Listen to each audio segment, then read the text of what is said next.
അമുൽ സംഘടിപ്പിക്കുന്ന sports.com super league Kerala മൂന്നാം റൗണ്ടിലെ രണ്ടാം മത്സരത്തിൽ മലപ്പുറം എഫ്സിയും കാലിക്കറ്റ് എഫ്സിയും 3 ഗോൾ വീതം നേടി സമനിലയിൽ പിരിഞ്ഞു.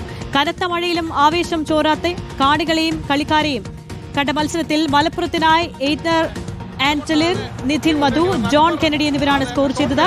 കാലിക്കറ്റിനായി മുഹമ്മദ് അച്സൽ 2ഉം പ്രശാന്ത് 1 ഗോളും നേടി. കോർണർ ഗോൾ കീപ്പർ അത് തട്ടിയേറ്റാൻ ശ്രമിക്കുന്നു. പെനാൽറ്റി ബോക്സിനകത്ത് തന്നെയാണ് പന്ത്.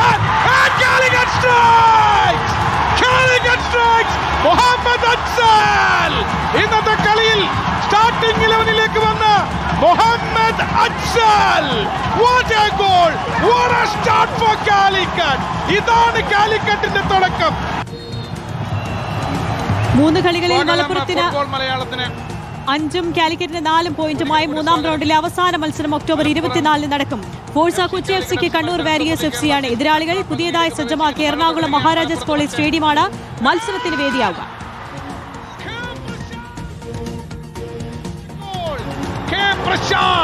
മൊബൈൽ ഫോൺ എടുക്കും, ഇനി വിളിക്കും, നമ്പർ എടുക്കുവാൻ. ഇതാണ് കെ പ്രശാന്തിന്റെ ടിപ്പിക്കൽ ISL സെലിബ്രേഷൻ തന്നെ SLKയിലും പ്രശാന്ത് ആവർത്തിക്കുന്നു.